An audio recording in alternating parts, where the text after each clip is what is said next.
Diz assim o texto: mas você tem seguido de perto o meu ensino e a minha conduta, o meu propósito e a minha fé, a minha paciência, o meu amor, a minha perseverança, as perseguições e os sofrimentos que enfrentei, coisas que me aconteceram em Antioquia, Icônio e Listra. Quanta perseguição suportei, mas de todas essas coisas o Senhor me livrou. De fato, todos os que desejam viver piedosamente em Cristo Jesus serão perseguidos. Contudo, os perversos e impostores irão de mal a pior, enganando e sendo enganados. Quanto a você, porém, permaneça nas coisas que aprendeu e das quais tem convicção, pois você sabe de quem aprendeu, porque desde criança você conhece as sagradas letras, que são capazes de torná-lo sábio para a salvação mediante a fé em Cristo Jesus.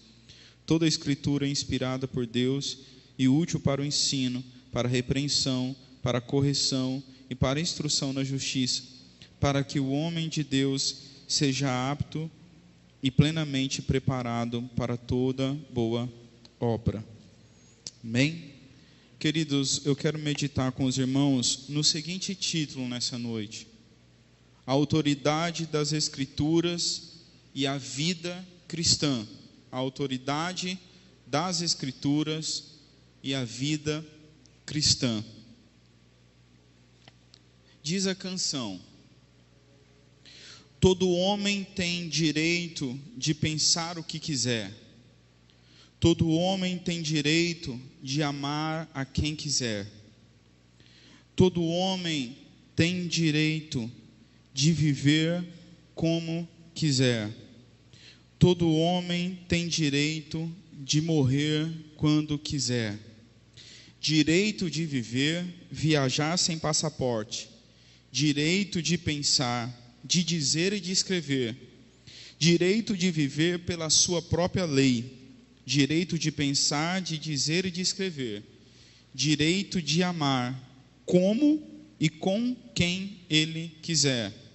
A lei do forte. Essa é a nossa lei e a alegria do mundo. Faze o que tu queres, há de ser tudo da lei. Fazes isso, e nenhum outro dirá não, pois não existe Deus senão o homem.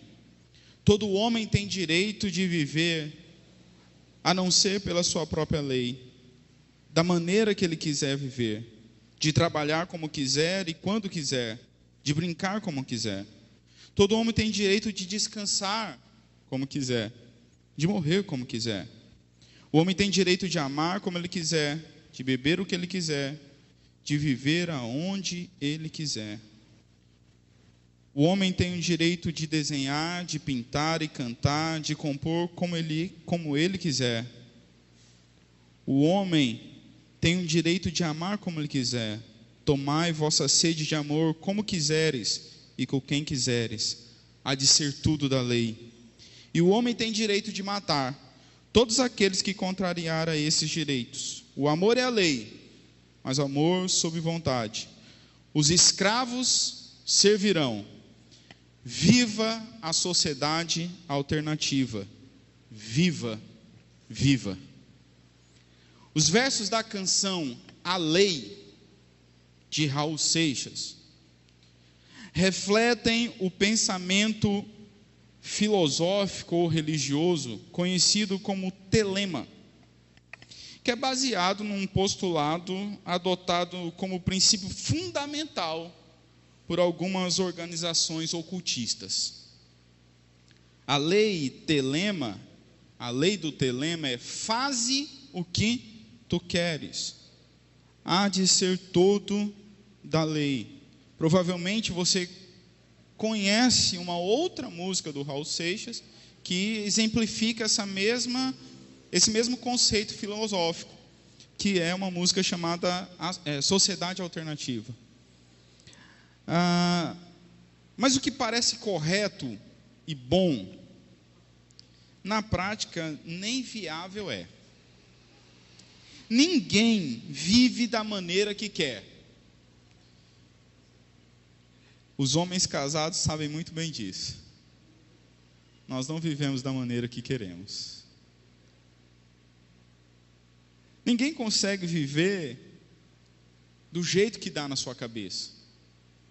Nem um andarilho consegue viver sem se sujeitar a alguma determinada lei, a alguma determinada autoridade. E mesmo ele sem perceber, ele acaba se submetendo a alguma autoridade. Outra canção de um outro cantor popular chamado Caetano Veloso diz que é proibido proibir. De alguma forma, mesmo sem querer, o Caetano Veloso estava estabelecendo uma lei. Se é proibido proibir, já existe uma lei. Portanto, já existe uma autoridade. E proibido proibir já é uma autoridade. E mesmo no anarquismo, existe algum tipo de autoridade. Ela deve emanar do povo, do coletivo. Mas no final das contas, existe sim algum tipo ou um tipo de autoridade. É o autogoverno, a autogestão. Anarquismo é ordem, diria um anarquista inteligente.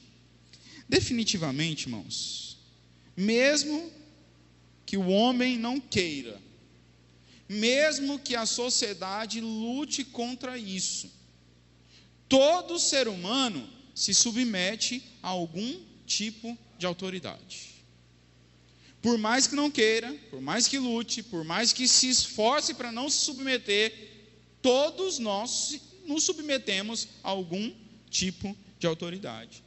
Seja os pais, seja o cônjuge, seja o patrão, seja as leis, seja o governo, todos nós nos submetemos a algum tipo de autoridade. A pergunta inicial que eu gostaria de fazer e meditar com os irmãos, obrigado, querida, é: quais são as autoridades que o homem tem sobre si?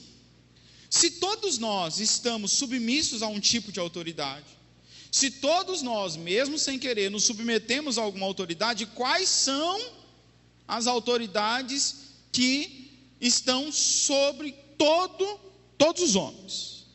Como nós já vimos, todos nós nos submetemos a algum tipo de autoridade. E nós vivemos num mundo, nós vivemos num período, num tempo, onde o homem questiona todo tipo de autoridade. Sempre existem aqueles que não concordam e que enfrentam toda e qualquer autoridade constituída.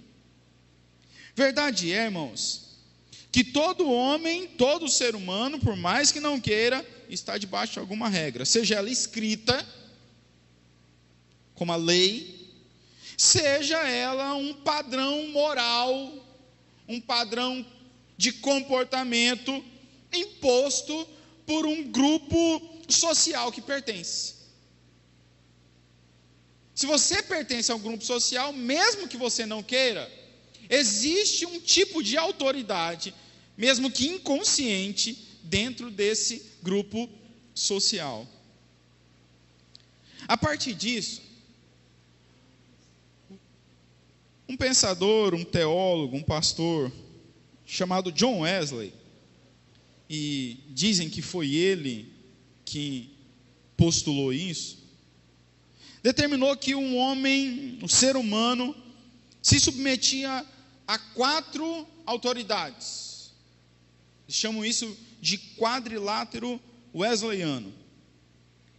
E essa ideia dita ou creditada a John Wesley afirma que todo ser humano está sob a orientação da razão, da tradição, da experiência e da Bíblia.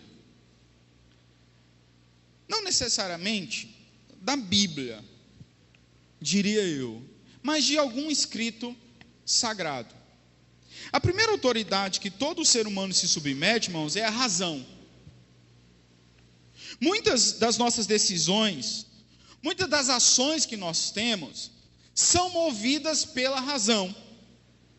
Por exemplo, ninguém está no 13º andar de um prédio e está atrasado. Ninguém faz assim: bom, se eu for para o elevador eu vou demorar um tanto, se eu for descendo as escadas vou demorar um outro tanto, mas se eu pular a janela eu vou chegar mais rápido lá no chão. Ninguém faz isso, porque a tua razão vai dizer o seguinte para você: se você pular do 13º andar, você vai morrer. Ninguém, irmãos, vai testar uma tomada e falar: oh, rapaz, eu não tenho teste de energia, vou abrir um clips aqui, vou colocar na tomada para ver se tem energia. Ninguém faz isso, porque a tua razão diz o seguinte: se você colocar um clips na tomada e tiver energia lá, você vai tomar um choque. Você não vai num supermercado esperando um troco de R$50, se você pagou uma conta de R$15 com uma nota de R$20, porque a tua razão vai dizer: o teu troco são R$5. A razão é uma autoridade sobre nós, ela determina parâmetros. Mesmo que não sejam leis estabelecidas, cada ser humano se submete à autoridade da razão. Excluir a razão faz com que os homens tenham atitudes e cometam ações desastrosas, cometam atrocidades. Você já viu, irmãos, como existem certas mortes, assassinatos, brigas, sem o mínimo de razão? Um grande exemplo disso é torcedores da Ceará Amor brigar com os torcedores da TUF. É a coisa mais sem razão que existe, porque essa briga não vai alterar o resultado do placar, e essa briga não vai fazer com que os jogadores joguem melhor ou pior. Mas são momentos onde a razão é colocada de lado. E parece que nós também, os cristãos, de vez em quando, nós nos esquecemos de usar a razão. Augusto Nicodemos Lopes diz que Cristo morreu para nos dar a salvação, não foi para tirar o nosso cérebro, não. E o que me parece é que nós, os cristãos, muitas vezes temos medo de usar a razão. Nós temos medo de usar esse órgão que Deus nos deu, chamado cérebro, porque nós achamos que ao usar a razão nós vamos ofender a Deus. Ao usar a razão nós vamos matar a nossa vida espiritual. Usar a razão é atentar contra o fogo do Espírito.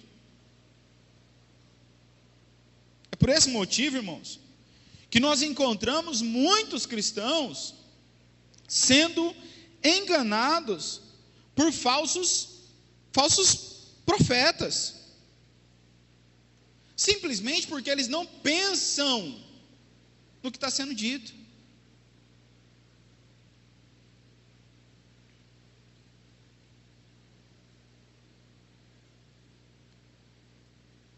Eu não sei se vocês viram já aquela cena que o cara pega um papelote de cocaína, faz assim pro cara: você quer o quê? É cocaína! Me dá! Ah, eu quero essa cocaína! Aí o cara faz oração pelo cara: eu não quero essa cocaína não. Todo mundo, irmãos, que já usou droga na vida, todo mundo que já teve contato com um usuário de drogas, sabe que isso não acontece. Mas tem gente que acredita, pelo simples fato que não usou a razão, ou pensou. E em coisas banais também a gente vê isso. Passa o galego vendendo as coisas, né? Tem aquela bacia de alumínio. compra por R$60 aquela bacia, no centro é 20 conto. Mas como ele dividiu em leves prestações de R$5, a gente compra. A gente não usa razão. A segunda autoridade que todo ser humano se submete é a tradição. Embora a tradição seja raramente o fator determinante em um argumento, ela nunca é desconsiderada. Tradições, costumes e crenças históricas, elas existem por alguma razão. E embora algumas vezes se prove que elas estão erradas, frequentemente elas são validadas. Nós vivemos num mundo cheio de tradições. Por exemplo, a maneira que você faz café demonstra ou aponta para a tradição. Porque provavelmente quem te ensinou a fazer café foi a sua mãe, que aprendeu com a mãe dela, que aprendeu com a mãe da mãe dela, e aí você faz café daquele jeito. Eu faço café diferente da minha esposa, porque ela aprendeu de um jeito, e ela aprendeu com a mãe dela, e eu aprendi na marra, quando eu fui morar sozinho. Cada um de nós tem determinadas ações e atitudes movidas simplesmente pela tradição. A própria igreja cristã, seja católica ou protestante, tem as suas tradições. A igreja católica sempre valorizou muito mais as tradições do que a igreja protestante. Mas isso não significa que a igreja protestante, que a igreja evangélica não tenha as suas próprias tradições.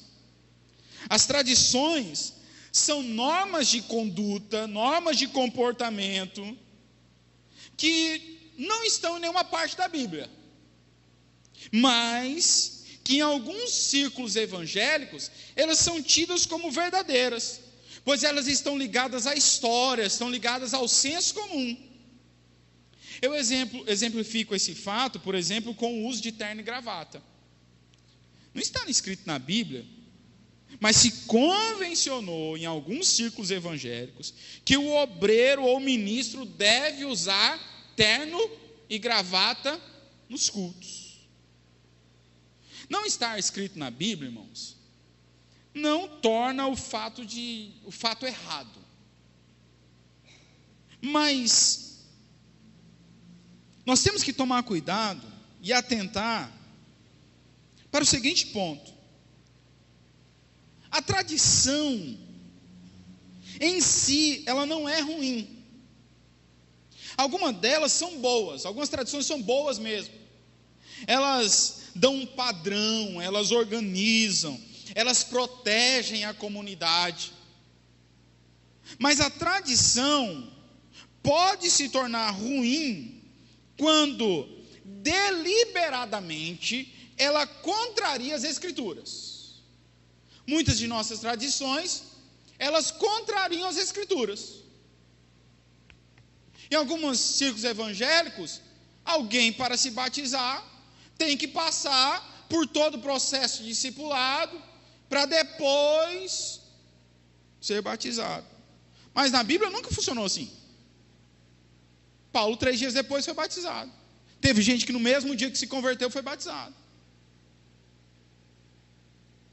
Porque o entendimento é o seguinte: se você entendeu o Evangelho, se você entendeu o sacrifício de Cristo, se você se converteu a Cristo, e se você entendeu o batismo, nada te impede para ser batizado, nem um pouco de água, porque pode batizar por aspersão. A tradição, ela só é ruim quando ela é contrária às Escrituras, ou quando ela atrapalha a vida espiritual das pessoas.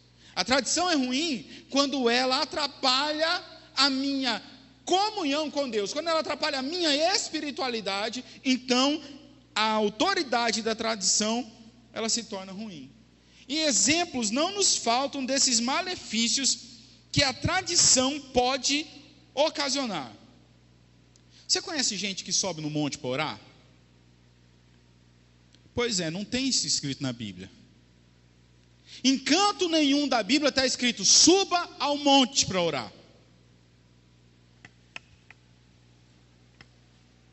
A Bíblia, na verdade, está escrito: entra no seu quarto, ora em secreto, e o Deus que vem em secreto te recompensará. Não que de fato, irmão, subir ao monte seja ruim. Quer subir? Suba. Quer ser alpinista? Pratique um esporte. Mas o que nós vemos é que essa tradição se tornou maléfica, porque aqueles que sobem ao monte para orar se acham mais espirituais do que aqueles que não sobem. E aí eu fico com dó, fico me lamentando pelos irmãos que não têm condições físicas de subir ao monte. Porque se subir ao monte é sinal de uma verdadeira espiritualidade, é sinal de ser mais espiritual do que os outros, quem não tem condição física se deu mal. Quando você for orar, suba ao monte, um monte de página chamado Bíblia. Suba nela. Ore baseado na Bíblia. Eu tenho certeza que você já ouviu uma outra frase: crente que não faz barulho está com defeito de fabricação. Eu tenho certeza que você já ouviu essa frase. Mas a Bíblia não diz nada disso. Ela afirma que o culto deve ser feito com ordem e decência. E eu tenho chegado à conclusão que quanto mais ordem e mais decência, mais a presença de Deus está ali. As tradições de uma igreja ou da sociedade podem fornecer para nós, irmãos, suporte para uma posição ou para uma crença, mas elas nunca podem ser usadas de forma autônoma. A tradição, ela sempre pode ser questionada. Por isso que a tradição por si só não pode ser a autoridade final sobre as nossas vidas. Mas há uma terceira autoridade que todo ser humano se submete: é a experiência. A experiência pessoal, irmãos, pode ser difícil de ser usada como argumento, porque é impossível muitas vezes prová-la, porque não tem como repetir a experiência diariamente. E eu tenho certeza, irmãos, que nós fazemos muitas coisas por meio da experiência. São coisas que deram certo no passado e nós fazemos agora. Sem dúvida, a experiência é a autoridade mais problemática e prejudicial para a sociedade e para a igreja. Ela é algo empírico. Ela se baseia em questões sensoriais, em questões subjetivas. Além da experiência não poder ser comprovada, não poder ser repetida, a experiência muitas vezes pode vir de um coração enganoso. E o nosso coração, irmãos, é mais enganoso do que a lua que traiu a Joelma da banda Calypso. O nosso coração nos trai. Eu tenho certeza, e a gente vê isso muito na adolescência, pessoas que vira e mexe estão apaixonadas. Eu conheço uma moça que de 2 em 2 meses ela jura amor eterno a um namorado novo. Amor eterno, é para sempre, aí passa 2 meses, acaba, aí ela dá um tempinho, aí ela arranja outra e jura amor eterno de novo. O coração dela sempre está pregando peças nela. E a experiência é um dos grandes problemas, irmãos, do movimento pentecostal. O movimento pentecostal valoriza demasiadamente as experiências. Isso é fácil de ser observado. Eu tenho certeza, irmãos, que você já foi num culto assim, muito pentecostal, muito mesmo, muito fogo. Eu amo os irmãos pentecostais, mas esse problema é sério dentro do movimento pentecostal. Eu tenho certeza que já foi num culto muito pentecostal.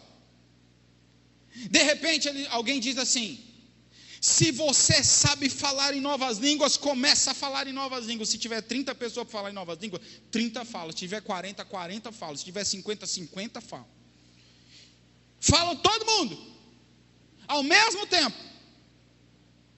O problema é que eles fazem isso não porque a Bíblia ensina isso, mas porque a experiência deles já produziu isso no passado e eles repetem essa experiência. A Bíblia nos orienta da maneira contrária a isso.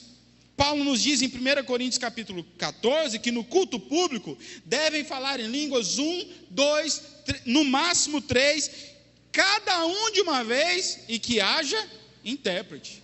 Se não tem intérprete, não fale. Hernandes Dias Lopes comenta sobre esse problema de 30, 40, 50, 60 falar em línguas ao mesmo tempo, da seguinte maneira: essa prática é condenada por Paulo. Ela traz confusão e não edificação. Hoje as igrejas estão transformando o culto num ambiente místico, em que as pessoas buscam se sentir bem, em vez de buscar entendimento. O culto está se tornando sensório, em vez de racional. A prática da glossolária coletiva em culto público está em total desacordo com o ensino da palavra de Deus. Isso, irmãos, não é para falar, ou somado a isso, melhor dizendo, ainda tem gente que imita leão, imita águia, sapateia, canta o melô do esquizofrênico. Me dá vontade de pular, me dá vontade de gritar, me dá vontade de correr. É o melô do esquizofrênico. Porque a experiência fez com que eles fizessem isso. Aí alguém pergunta: pastor, mas me deu vontade de sapatear no culto, qual é o seu conselho? Eu falo para ele: faça a sua matrícula na escola de dança. Pronto, deu vontade, resolve o teu problema lá. Nós somos movidos pelas experiências sensoriais. E se nós, irmãos, cedemos a essas experiências sensoriais e temos ela como padrão de nossas igrejas, nós estaremos correndo um grande risco de nós invertermos as coisas, validando o que não provém de Deus e rejeitando aquilo que é dele. Nós corremos o risco também de cometermos o mesmo erro que os irmãos de Corinto estavam cometendo. Eles tinham vindo do paganismo, onde as religiões de mistério estavam em alta, e eles importaram essas práticas para dentro da igreja de Corinto. Você já viu quando uma pessoa diz assim: se você quer falar em novas línguas, começa a dar glória? A glória, glória, glória, glória, glória, glória, glória, glória, glória, glória. O que aconteceu na igreja de Corinto? Mais ou menos isso. Só que no meio disso daí, eles diziam assim: maldito seja Jesus! Eles estavam meio confusos ainda. Vinham das religiões pagãs, ia para dentro do culto, e aí acabavam, não sabiam onde eles estavam. Paulo diz, irmãos, que o espírito do profeta está sujeito ao profeta. Você pode se controlar. Quem fala em outras línguas está no pleno domínio e no controle de sua vontade. Ele pode falar quando quer e se calar quando quer. O dom deve ser exercido com domínio e não em estado de êxtase. Nós também nos submetemos à experiência, mas ela também não pode ser a autoridade final sobre as nossas vidas. Mas qual então é a autoridade final sobre a vida dos cristãos? Qual é a palavra final sobre nós? E esse é o segundo ponto que eu quero tratar. Nós não negamos, irmãos, que existam outras autoridades, como a razão, como a experiência. Nós não negamos isso. E nós, como cristãos, também nos submetemos a essas coisas. A tradição. É por isso que nós não fazemos coisas absurdas muitas vezes. Mas a autoridade final sobre as nossas vidas é a Bíblia. É ela que é a autoridade final sobre o que pensamos, sobre o que falamos, como agimos e como nos portamos. A grande questão é que a Bíblia é a autoridade, e se nós assumimos que existe um Deus teísta, onisciente, onipresente, onipotente, benevolente, o curso lógico das coisas é que nós devemos viver para agradar esse Deus que está acima de todas as coisas. Portanto, nós precisamos saber o que esse Deus diz e o que Ele quer, para que nós venhamos a viver de uma maneira que agrade a Ele.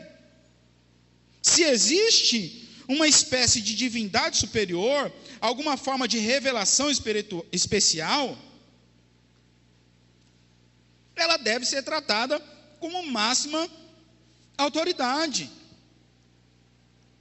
É engraçado que a maioria das pessoas, e muitas vezes nós, usamos a razão antes da revelação.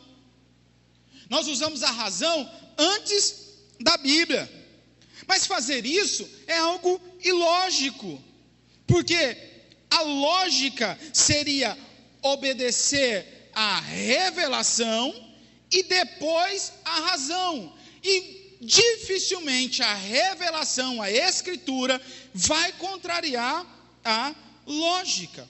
Deus necessariamente, irmãos, é a verdade absoluta, e não vai haver conflito entre a razão e a Escritura. Mas se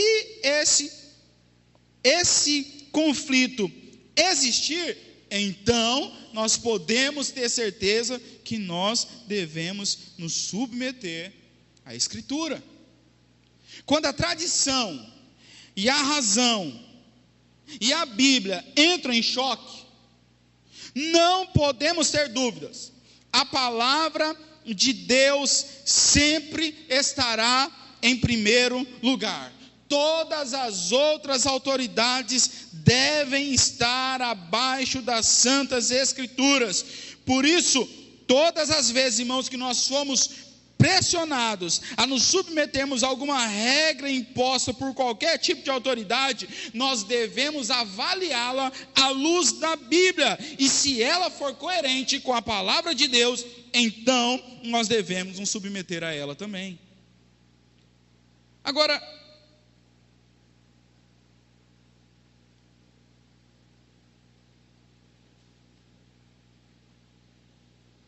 dentro do meio cristão, nós encontramos pessoas que se levantam contra a autoridade das Escrituras. Não, a Bíblia não é a palavra de Deus, a Bíblia contém a palavra de Deus. A Bíblia é a palavra de homem mesmo. E muitas vezes, irmãos, aqueles que se portam assim, no final das contas, eles se portam dessa maneira porque eles não querem se submeter à Bíblia. É mais fácil negar que certas passagens bíblicas são verdadeiras do que submeter a elas. É mais fácil, irmãos, dizer que 1 Coríntios capítulo 7 e Mateus 19, quando trata do divórcio e do novo casamento, é coisa de homem, do que dizer que é coisa de Deus. Porque se é coisa de Deus, eu tenho que obedecer. Se é coisa de homem, eu não preciso. Aí ficam assim: isso é de Deus, isso não é. Isso é evangelho, isso não é. Isso é Jesus, isso não é. Porque no final das contas, eles não querem se submeter àquilo que a Bíblia diz. A autoridade da Bíblia, irmãos, não está baseada em nenhum argumento humano. Sua autoridade é legitimada na pessoa de Deus. A Bíblia tem como autor aquele que é todo-poderoso, infalível e imutável. E assim sendo, irmãos, a Bíblia se torna a autoridade máxima aqui na terra, mesmo que os homens não queiram. Como enfrentar esses que negam a autoridade da Bíblia? A resposta é simples: depende. Se eles forem líderes cristãos, então nós devemos repreendê-los para que eles abandonem esse pecado. E caso não se arrependam, então devemos considerá-los como malditos e afastá-los da comunhão dos santos, pois um pouco do fermento leveda toda a massa.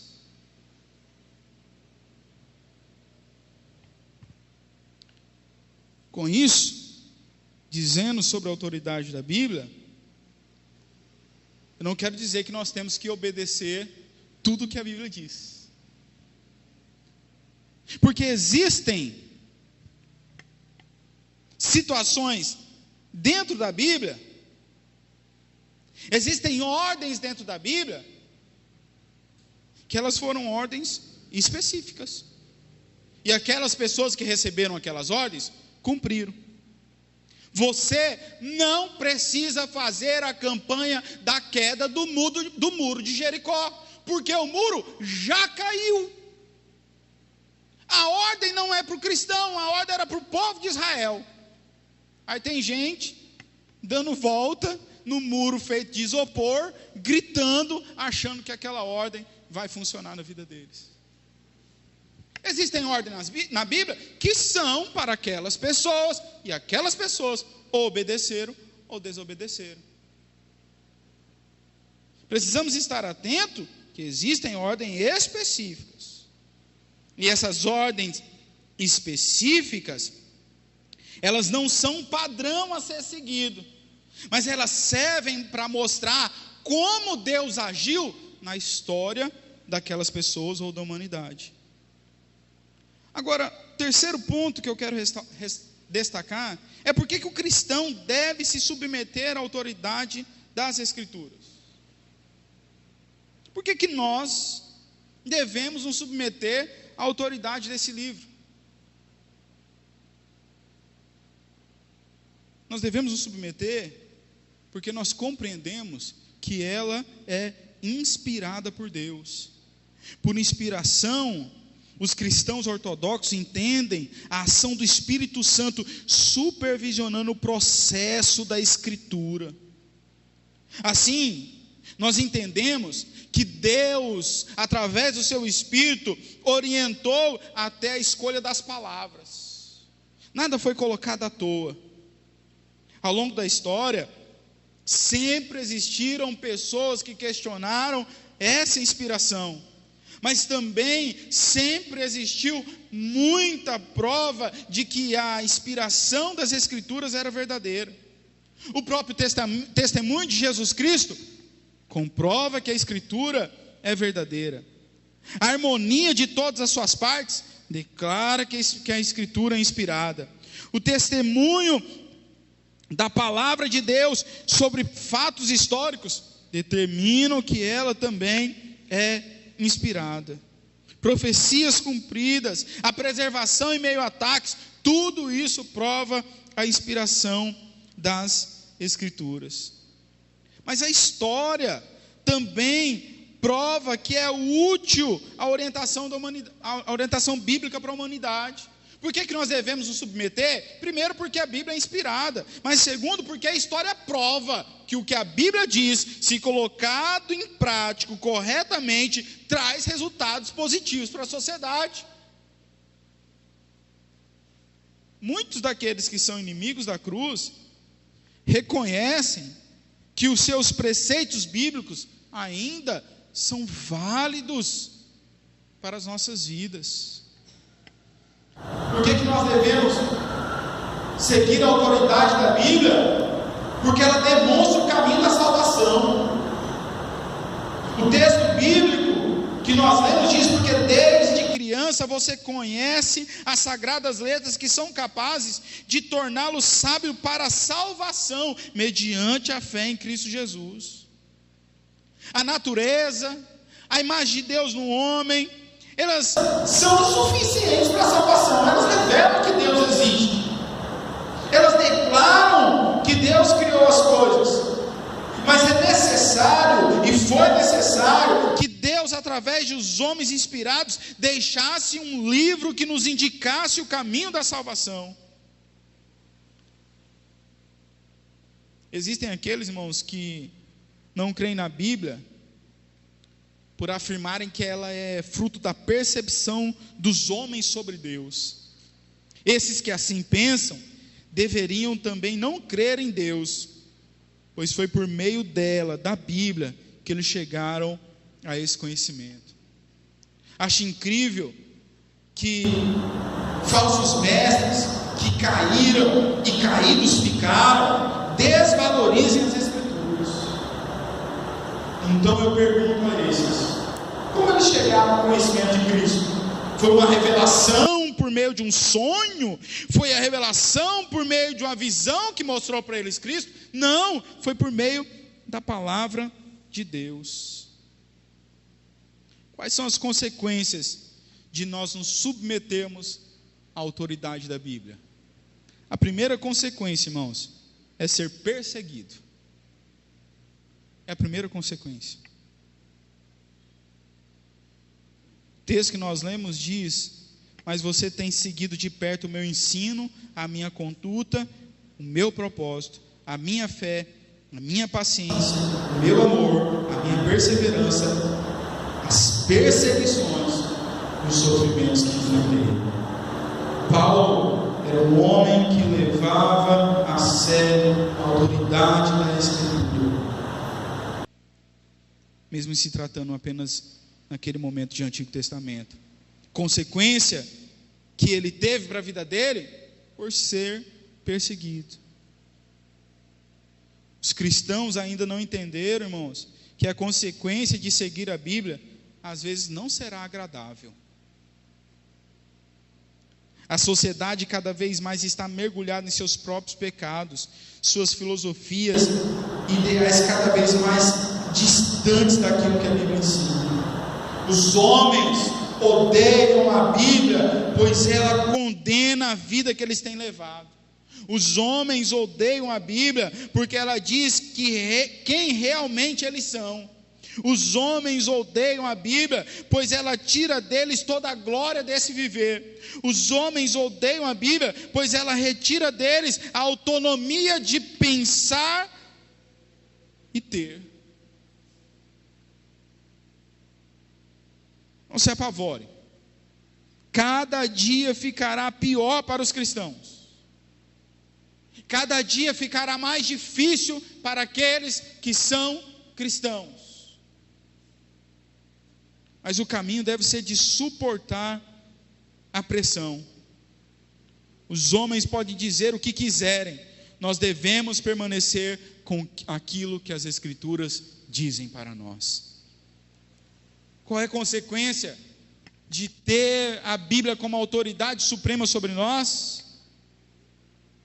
É ter a aprovação divina. Somos tentados pelas pressões que nos são impostas, abandonarmos as verdades bíblicas.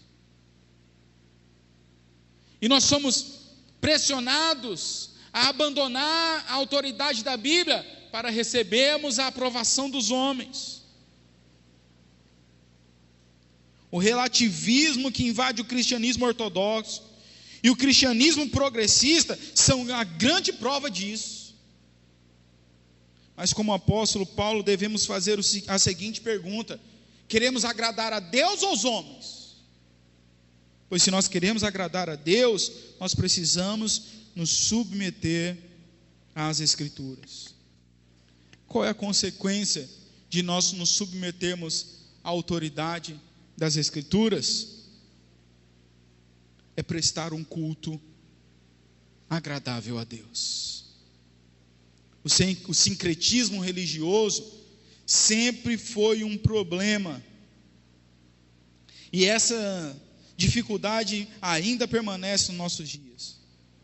São tantas inovações que nós encontramos nos últimos tempos dentro da igreja brasileira, que chega a ser difícil de acompanhar a última moda do momento.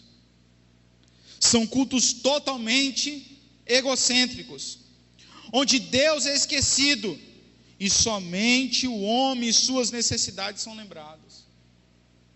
São hinos que não glorificam a Deus, que não adoram a Deus, mas ao homem. Por não se submeter às Escrituras, em muitos cultos, as pessoas cantam mentira em nome de Deus, coisas que Deus nunca disse. Um dos hinos que eu acho engraçado é um que diz assim: eu não morrerei enquanto a promessa não se cumprir. Quem tem promessa de Deus não morre não. Aí você vai ler na Bíblia, chega em Hebreus capítulo 11, versículo 13, e diz que eles morreram sem que a promessa fosse cumprida. Eu tenho promessa de Deus, tudo bem, atravessa essa avenida, vê se o ônibus não te pega. Você vai ver se a promessa vai se cumprir. Nós cantamos mentira em nome de Deus, porque nós não submetemos aquilo que nós cantamos às Escrituras. A falta da Escritura atrapalha o verdadeiro culto a Deus, porque nós acabamos não sabendo como cultuar ao Senhor. Esse mesmo problema ocorreu nos tempos de Josias. O livro da lei estava sumido 72 anos. E o povo, por não ter instrução, não ter autoridade da Escritura, não ter os profetas, não ter a lei, o povo queimava os seus filhos a Moloque, colocaram idolatria dentro do templo e achavam que estavam agradando a Deus. Conclusão que nós chegamos: não há um ser humano sequer que não se sujeite a algum tipo de autoridade. Todo ser humano está debaixo de alguma lei. A vida em comunidade exige algum tipo de autoridade que guie o coletivo.